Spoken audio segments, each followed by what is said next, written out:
Assalamualaikum warahmatullahi wabarakatuh. Selamat siang kita semua. Semoga kita selalu sehat walafiat dimanapun kita berada, ya teman-teman.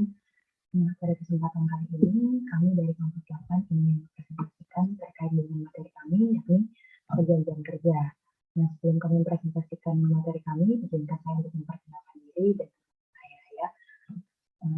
Kami dari anggota kelompok 8 yang beranggotakan 3 orang, yakni yang pertama rekan saya Nola Humayma Alaida dengan 2020111103111342. Yang kedua, rekan saya Usti Fadilah Ramadanti dengan 20201111131134 dan saya sendiri Kaini Kesana dengan 2020111031131139. Nah, untuk mempersingkat waktu teman-teman, saya akan memulai dengan presentasi saya, yakni tentang perjanjian kerja.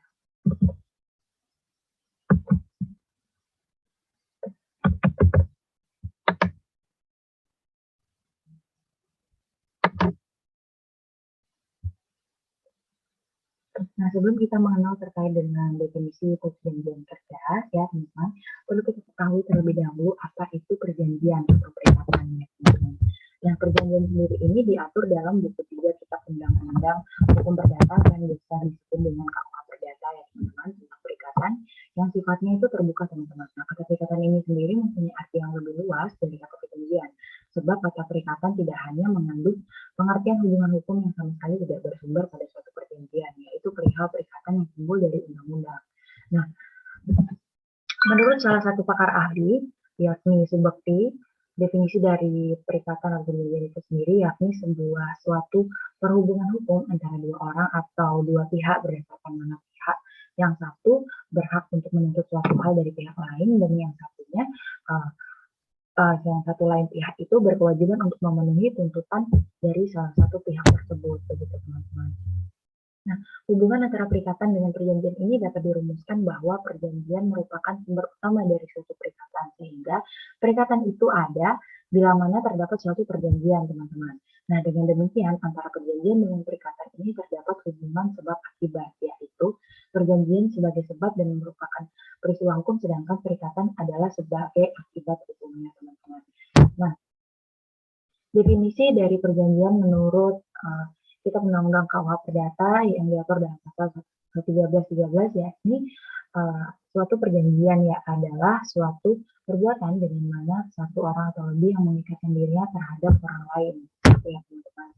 Nah, pada umumnya perjanjian tidak terikat pada suatu bentuk tertentu dan dapat dibuat secara lisan maupun tertulis, ya teman-teman. Ketentuan ini dapat dibuat secara lisan atau tertulis, lebih kepada bersifat sebagai alat bukti semata apabila di kemudian hari terjadi perselisihan antara pihak-pihak yang membuat perjanjian tersebut. Nah, tetapi ada beberapa perjanjian yang ditentukan bentuknya oleh peraturan perundang-undangan, dan apabila bentuk ini tidak dipenuhi oleh pihak, maka perjanjian tersebut batal atau tidak sah. Kita lanjut ke syarat-syarat sah perjanjian, ya teman-teman.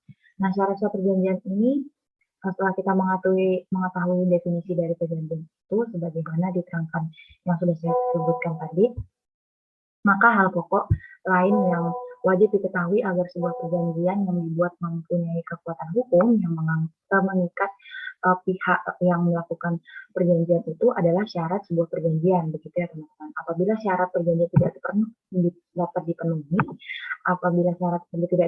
maka perjanjian dapat menjadi tidak terpenuhi atau batal, ya teman-teman.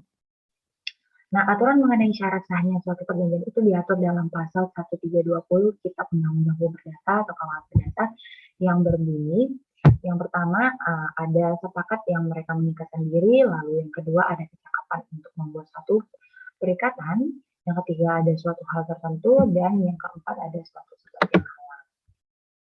Selanjutnya ada unsur-unsur perjanjian. Nah, ada unsur-unsur dari perjanjian, ya teman-teman. Nah, unsur-unsur perjanjian itu ada beberapa, yakni yang pertama ada pihak yang saling berjanji, ya, ada persetujuan, lalu ada tujuan yang hendak dicapai antara kedua belah pihak, dan adanya prestasi yang akan dilaksanakan atau kewajiban untuk melaksanakan objek perjanjian, lalu ada bentuk tertentu, lisan atau tertulis, lalu ada syarat tertentu, yaitu pokok dari perjanjian yang menjadi objek perjanjian, serta syarat tambahan atau pelengkap, ya teman-teman. itu adalah unsur-unsur dari perjanjian. Selanjutnya ada asas-asas dari perjanjian. Nah, asas-asas dari perjanjian ini ada 4 ya teman-teman. Yang pertama ada asas kebebasan berkontrak, asas itikat baik, asas konsensualisme, dan asas sunt servanda. Nah, untuk mempersingkat waktu, saya lanjut saja ke definisi dari perjanjian kerja. Sekarang kita sudah masuk ke perjanjian kerja, teman-teman. Nah, perjanjian kerja ini merupakan salah satu turunan dari perjanjian yang dimana masing-masing memiliki ciri khusus yang membedakan dengan yang lainnya, teman-teman, yang membedakan dengan yang lainnya. Yang keseluruhan bentuk perjanjian harus memiliki asas hukum, ya, teman-teman. Hanya suatu perjanjian serta objek yang diperjanjikan, ya, teman-teman.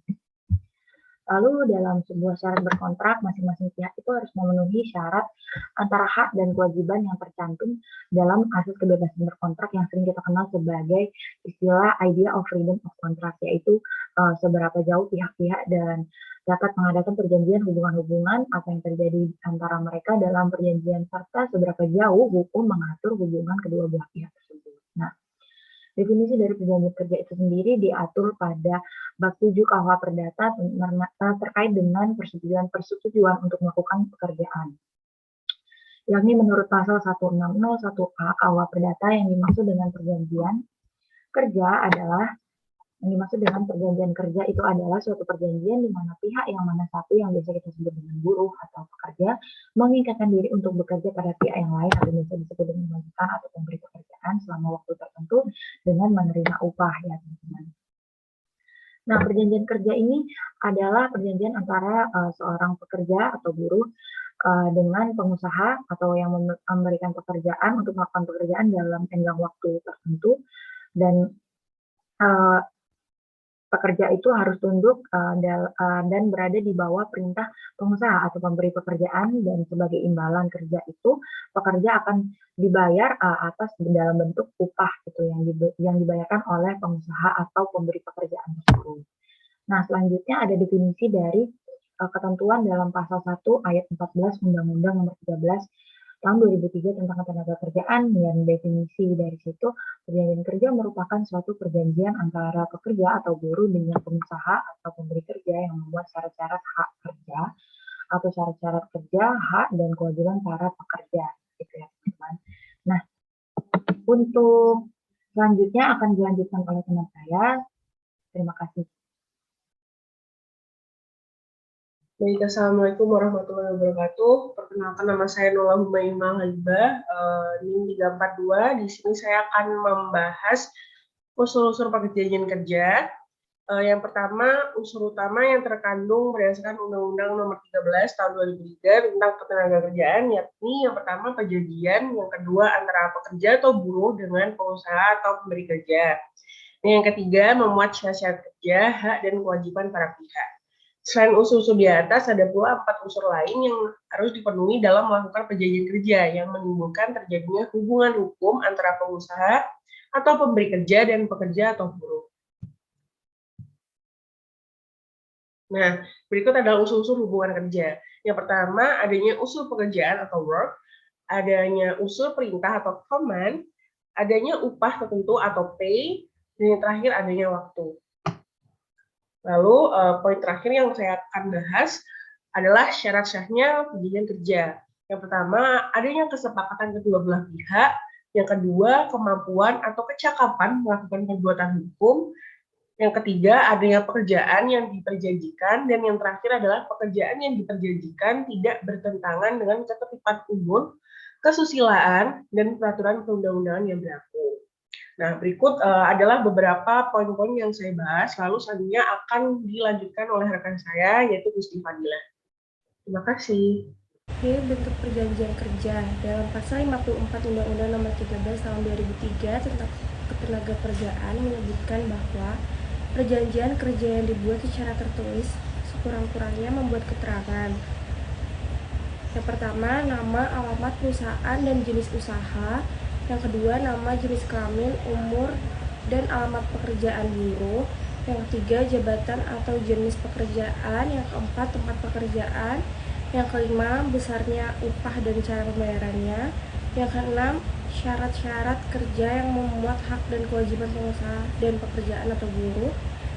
Yang ketujuh, mulai dan jangka waktu berlakunya perjanjian kerja. Yang keempat, tempat dan tanggal perjanjian dibuat. Dan yang terakhir, tanda tangan para pihak dalam perjanjian kerja.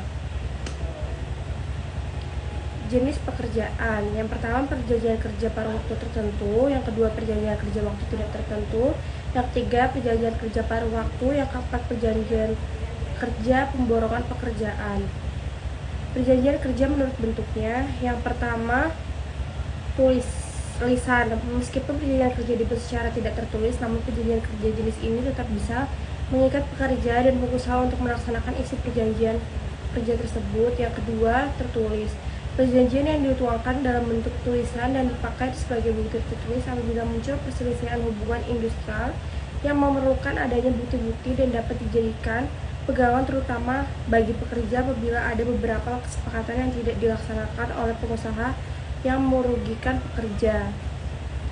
Isi perjanjian kerja. Isi perjanjian kerja merupakan inti dari perjanjian kerja. Ini berkaitan dengan pekerjaan yang diperjanjikan. Ada kalanya isi perjanjian kerja ini dirinci dalam perjanjiannya, tapi sering juga hanya disampaikan pokok-pokoknya saja. Isi perjanjian kerja sebagaimana isi perjanjian pada umumnya tidak boleh bertentangan dengan peraturan perundangan, kesusilaan, dan ketertiban umum. Yang terakhir, berakhirnya hubungan kerja. Pekerja meninggal dunia dengan pengecualian jika yang meninggal dunia pihak pengusaha, maka kesepakatan kerja untuk waktu tertentu tidak berakhir. Bahkan suatu kesepakatan kerja untuk waktu tertentu tidak berakhir walaupun pengusaha jatuh pailit. Yang kedua, demi hukum, yaitu karena berakhirnya waktu atau objek yang diperjanjikan atau disepakati telah lampau. Yang ketiga, berakhirnya jangka waktu perjanjian kerja. Yang keempat, adanya putusan pengadilan atau putusan atau penetapan lembaga penyelesaian perselisihan hubungan industrial yang telah mempunyai kekuatan hukum tetap. Atau yang terakhir, adanya keadaan atau kejadian tertentu yang dicantumkan dalam perjanjian kerja, peraturan perusahaan, atau perjanjian kerja bersama yang menyebabkan berakhirnya hubungan kerja. Sekian presentasi dari kelompok kami. Wassalamualaikum warahmatullahi wabarakatuh.